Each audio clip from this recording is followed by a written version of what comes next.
Les persones tardem a aprendre a parlar més de 2 anys. I quan comencem diem paraules com mama, papa o aigua. Però encara ens costa més entendre'ns i relacionar-nos. Saber què vol la persona que tenim a davant. Tot i això, hi ha un robot que relaciona des de fa més de 10 anys. El voleu conèixer?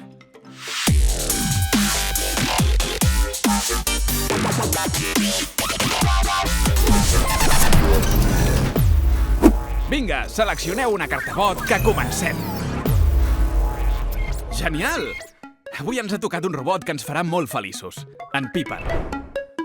¿Qué me quieres? Os quiero mucho a todos. Ay, gracias, bonico. ¡Mua, mua, mua! En Piper és un robot que no pot recollir les joguines de terra ni fer el llit, però és molt especial. I què fa que sigui únic? És capaç de saber si estàs trist, content o enfadat. Aquest robot el va inventar l'empresa francesa Aldebaran l'any 2014, que fa poc es va associar amb United Robotics Group. Des de les seves instal·lacions han sortit més de 40.000 robots dels que anomenem socials. Són robots destinats a atendre a la gent, ja sigui en recepcions o restaurants. El dia menys pensat tu també hi hauràs de parlar. Ai, que se'n va! En Piper no només s'assembla a una persona en el fet de tenir braços o ulls. És un robot que està dissenyat per aprendre i fer transmetre emocions. No et veus l'expressió que té tan maca? Sembla el gatet de Rec.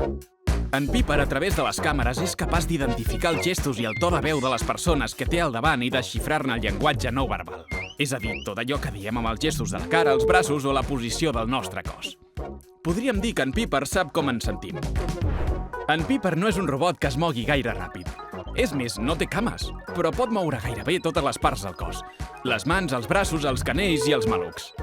Això fa que pugui seguir el ritme de la música, ballar i fins i tot imitar humans tocant instruments. No us sembla el robot més simpàtic del món? En Piper està equipat amb una pantalla tàctil que també li permet donar informació o fer que la gent hi interactuï. És tan bo comunicant-se i entenent qui té al davant que també pot ajudar persones grans que comencen a perdre la memòria o acompanyar infants amb autisme.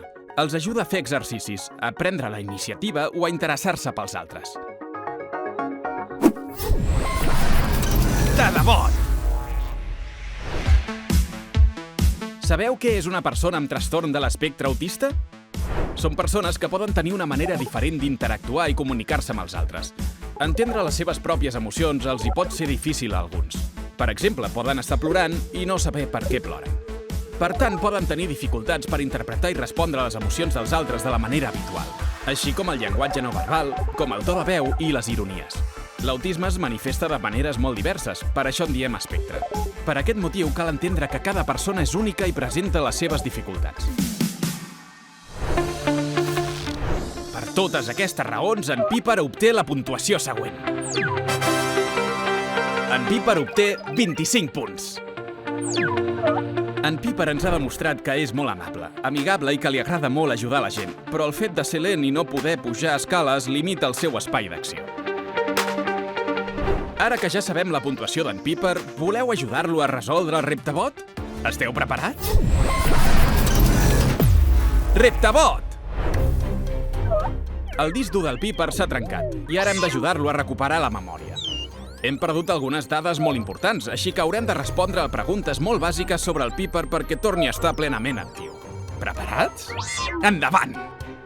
Les càmeres del robot Piper estan especialment preparades per captar el llenguatge no verbal, l'iris de les persones o el to de veu.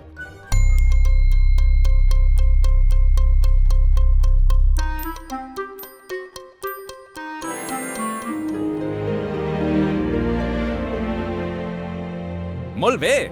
Seguim! El Piper és un tipus de robot simpàtic, social o industrial.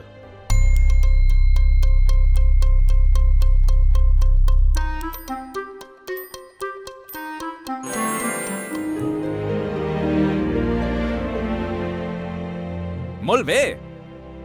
Vinga, que ja només falta una. Quin d'aquests elements utilitza en Piper per donar informació? Un altaveu enorme? Un projector? O una pantalla tàctil?